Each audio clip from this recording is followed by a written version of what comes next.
The reason why people say that time is your most valuable asset is because it's the only non-renewable asset that we have. Every other asset or resource can, in principle, be renewed. For example, if you lose money, you can, in principle, make more money. If you lose your home or your car breaks down, in principle, you can buy or build a new one. Time, however, is something that we can never get back and never can get more of. So it makes total sense why so many of us are looking to improve our time management skills. The idea is that if you manage your time better, you get more out of the time that you have, you achieve more, and you can live a more fulfilling life, whatever that looks like to you. Who doesn't want that, right? Recently, though, I've been asking myself if time management really is the thing to focus on. Is time really our most valuable asset? Welcome to Productive Introvert Community Podcast. I'm Mariela, and I support introverted solopreneurs in developing healthy habits so that they have the energy to work on their goals without daily routines that feel forced or that only last 2 weeks. As a habit coach, I get a lot of questions about time management. How do I make time to exercise when I already have a really busy schedule? How do I find a daily routine that works for me when my kids are keeping me up at all hours of the night? How do I make time to work on my own business when I'm still working a 9-to-5 job? Those are some examples of questions around time management that people have asked me. What's the common thread? Although the exact questions are a little bit different, ultimately people want the same thing.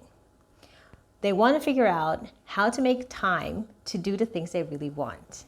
Like them, I used to believe that time management was like the holy grail, and I tried everything.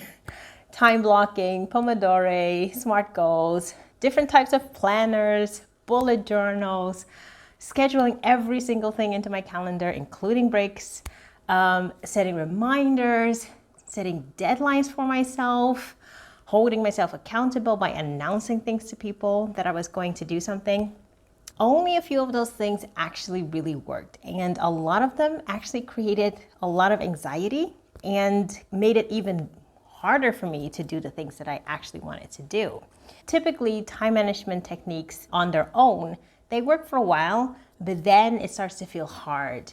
And like what happened to me, and what happens to my clients often, is you start to procrastinate on the really important things, or you get distracted or distract yourself with other things and drift off. In real life, for me personally, I would actively procrastinate on things and find other projects to keep myself busy with, and then be like, oh no, I have all these things to do.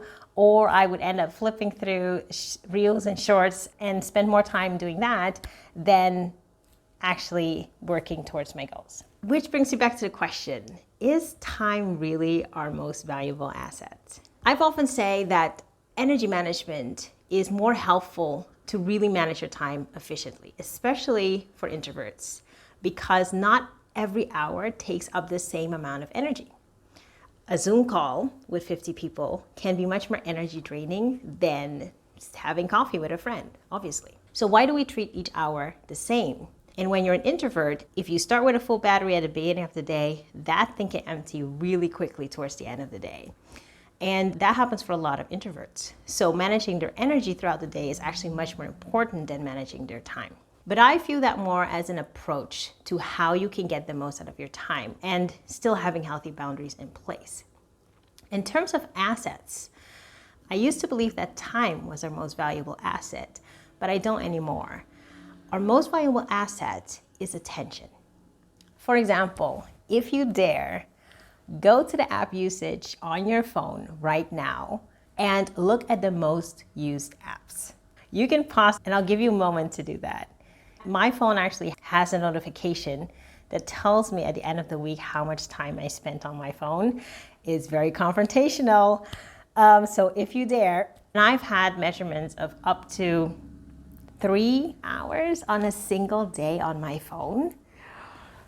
But this actually is very common. According to apptopia.com, TikTok, Instagram, and WhatsApp were the top 3 most popular apps worldwide, with over 600 million downloads for TikTok in 2022.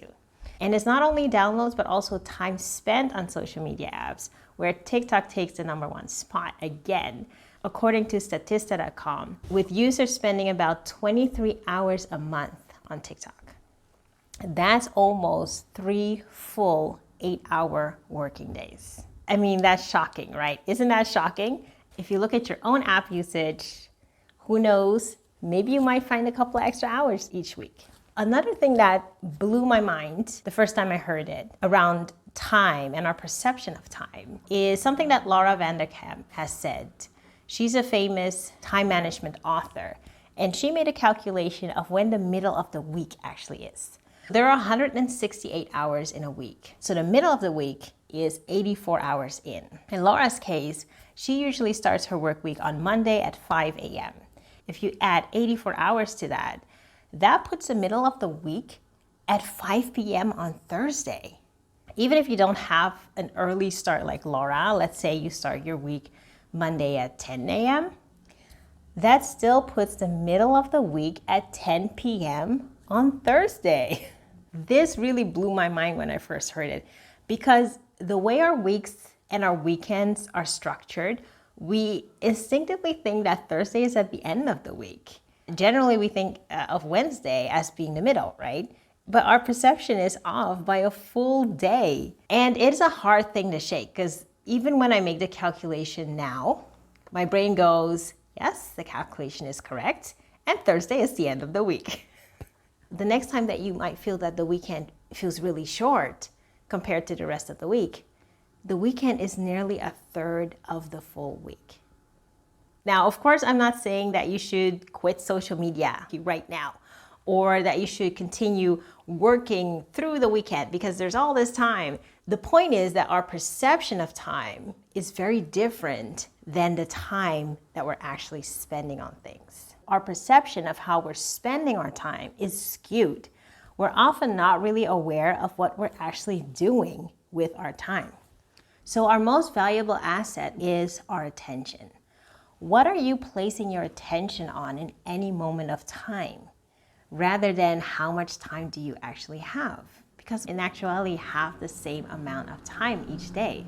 This shows up in like the little moments in life, like scrolling on social media for 2 or 3 hours before bed, and then wondering why you're so tired the next morning. And it shows up in bigger ways in our lives, like someone I recently spoke to who felt that she was going through the motions in a job that everyone else thought of as prestigious, instead of working on a future that really excited her. What you give your attention to is what's ultimately going to shape your life.